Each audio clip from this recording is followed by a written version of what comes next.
Okay, so thank you all for coming and thanks for the opportunity for being able to present a summary of the Police New Year's Eve operation for 2024. I'm Assistant Commissioner Simon Watkins and I'll be the Police Commander for the night's events. The message I'd like to send to people is pretty simple. Have a good night, enjoy celebrating the year that was 2024 and seeing in 2025, but just do that respectfully and do it responsibly. Police are going to be stationed at major events throughout the state, and we'll have a focus on areas with larger groups of people are gathering and licensed premises. And so areas like Glenelg and CBD, you'll see a increased police presence. And police are encouraged to engage with people through the evening, but we will not tolerate violence and we will not tolerate disorderly and drunken behaviour. Police will act decisively to deal with incidents that pose a risk to people and the community and property. In order to assist us do that, there are 2 declared public precincts that you should be aware of. The CBD will be a declared public precinct from 10 p.m. tonight until 6 a.m. tomorrow morning. And here at Glenelg, where we are now, from 6 p.m. tonight until 6 a.m. tomorrow morning. Within those areas, police can remove people who are acting disorderly or committing offences, and we'll take action to do that. And on top of that, we can bar them from returning for certain periods. We're also going to have a focus on road safety across the New Year's Eve period. Unfortunately, we're now at 90 lives lost for the year, with a life lost only this morning from a collision that occurred earlier this month. So we ask people, please take care on the roads. There are numerous road closures across the state, and those road closures are in place to ensure people can enjoy events throughout the state safely. So please pay attention to the road conditions when you're driving. There'll also be police operations focusing on drink and drug driving across the state. So please, if you've had a drink or if you have consumed drugs, do not drive. Get a lift home with a friend, get a lift home with a family member. Use the public transport system. There will be plenty of public transport. Police will have a presence on the public transport system, including the Adelaide railway station and other major interchanges, so people can make their way to and from events safely. So please utilise that. So that's the main messaging. So just to finish off, I just come back to, we know police want to go out, and we know that people want to go out and police and enjoy themselves tonight to see out 2024 and welcome in 2025. We know you're going to be out with your family and friends having a good time, but please respect those people around you who are out there doing the same thing, and take responsibility for yourself, for your family and your friends, because we just want to see you get home safely. So from SA Police, we wish you all a very happy and safe New Year's. And just to finish, I'd like to send out a big thank you to all the police and emergency services who will be working tonight to ensure that you can get home safely and you can enjoy the evening events. So thank you, and I'll hand over to Rob from South Australian Ambulance. Thank you, Simon. Good morning, everyone. Robert Tolson. I'm the Executive Director for Country Operations for SA Ambulance Service, and I'm the Ambulance Commander for New Year's Eve. As South Australians get set to celebrate New Year's Eve and ring in the new year, we'd like to remind them that doing that in the back of an ambulance is probably not the best place to be.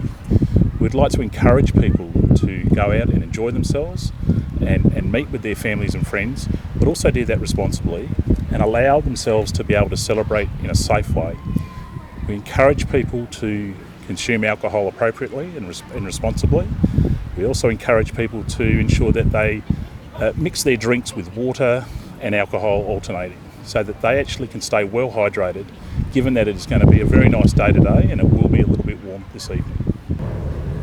Our Emergency Operations Centre will have extra call-taking staff on tonight to take an increased volume of anticipated 000 calls.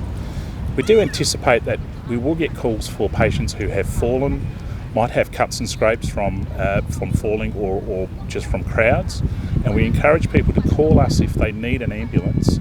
However, we do have our colleagues from St John at a number of events and other first aid providers who can provide care. So if you need to, you can reach out to them.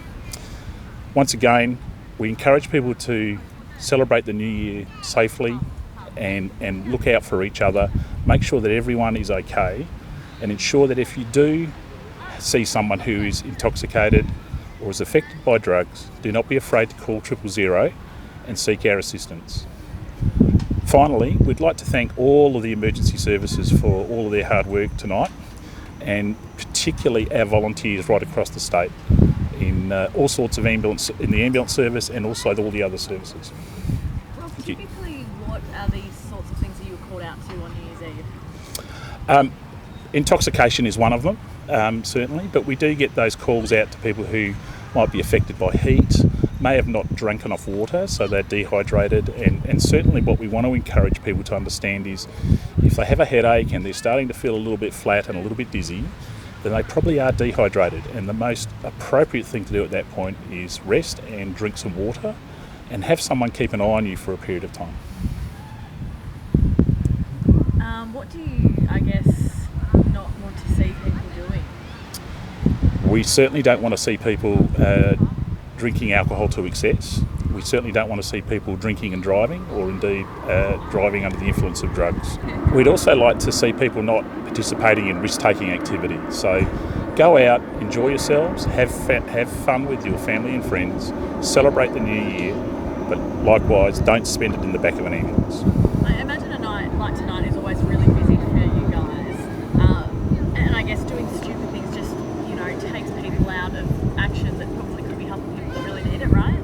Look, yes, if we're diverted to responding to people who've done something irresponsible and have found themselves in a difficult situation, then the person in the community who has a medical condition or indeed any other sort of accident that might occur, that limits our resourcing and our capability to get to those jobs in a timely manner. Do you have any tips for people who might have mates that have probably taken it a bit too far and they're not quite sure whether or not they need to call an ambulance or if they can do something themselves to help? Well, first and foremost, make sure that they're safe and make sure that the person they're looking after is safe, and call 000, where we'll be able to provide them with some advice on the phone, and if necessary, respond an ambulance to their location. What about in terms of potential drink spiking? What messaging do you have around that? Well, we encourage people to keep an eye on their drinks, and we encourage people to, if they're concerned that their drink might have been spiked, or if they've left their drink unattended for a period of time, it would be better to discard that drink and get a new one. Are there typical symptoms for something like that? Drink spiking can manifest in several ways. The most common is that altered state of consciousness, people feeling dizzy, feeling unwell, maybe nauseous, and wanting to vomit. So it's important that if you feel that some of those symptoms have come on and that something is not right, then remove yourself from that location to somewhere safe and find a responsible person to be with. Thank you. Thanks for reporting. Thank you. Over the holiday season so far, how have you found, I guess, the behaviour of people in the community? And obviously we've had some fatalities too. How do you feel like things are tracking? I'll go to the first bit. So, look, I think people in South Australia, we're pretty lucky. We live in a pretty safe place, and majority of South Australians do the right thing, and they're happy to help police when we need to turn up and do our thing. So I think across the period so far, people have been well behaved, and they've interacted with police in a respectful way. In terms of the fatalities though, is that, Look, one life lost on the road's too many. 90's too many. We are frustrated. We, as long with our emergency services colleagues, turn up to these incidences, and it's really frustrating. And we'll keep pushing to drive down that number as low as we can. I understand during driving, public transport has been made free for people today. Is that going to have an effect on drink driving, do you think? Oh, look, we encourage people to use the free public transport, and like I mentioned before, there will be a police presence from our public safety transport service on the system, in particular Adelaide railway station and major interchanges. So we really encourage people to use the public transport system. And if you're out with family and friends, don't leave people alone. Get them on. Encourage them to take public transport or get them a lift home. What kind of presence will police have on the roads for drug and alcohol testing? Well, we don't, for operational reasons, we won't disclose locations at this stage, but there will be a statewide operation, so no driver will go undetected. Every police car can stop you and test you for alcohol and drugs. You've said about there's going to be a heightened police presence, obviously in the two public precincts. Can you comment on how many extra officers you'll have on the ground? Well, in addition to our usual resourcing, we're going to have, there's hundreds of police rostered on. Those resources can be used across the state wherever we might need them, so they're very flexible. So there are hundreds of extra police that are going to be out policing here in Glenelg, in the CBD, and other locations such as Henley Beach, Semaphore, Brighton. What sort of antisocial behaviour are police prepared to deal with on New Year's Eve commonly? Well, look, we want people to enjoy themselves. You know, we've got family and friends who are going to be out enjoying the events as well. So we want people to enjoy themselves. We're not the fun police, but we won't tolerate things that escalate into violence or anything that creates a risk of danger to anyone else around you. So respect those people who are out doing the same as you and just want to enjoy the night. Respect the space around you and let everyone enjoy it. In those special precincts where you have extra powers, what are some of the things that you will, I guess, act on? Oh, some of the extra powers we have, I mentioned them before about the removal.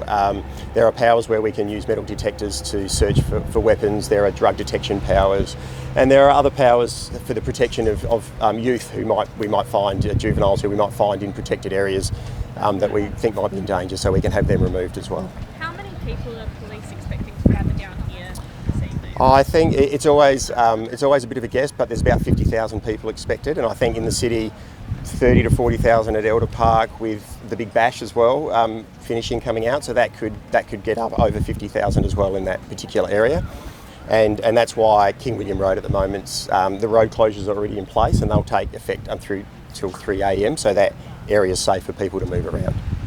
Do you mind talking us through the car flip at Broadview this morning? Sure, this is again really disappointing and frustrating for police that a professional driver, a taxi driver, was off duty with no passengers, thankfully, would be involved in an incident like this. So they were involved. A 25-year-old male from the western suburbs was involved in a collision in Broadview area. It's alleged that person refused to answer police questions and partake in a alco test, and they've been issued an immediate loss of licence for 12 months. So that person's lost their licence for that period, and they'll appear in a court at a later date. And this is really disappointing. In this time of the year, people are out enjoying themselves.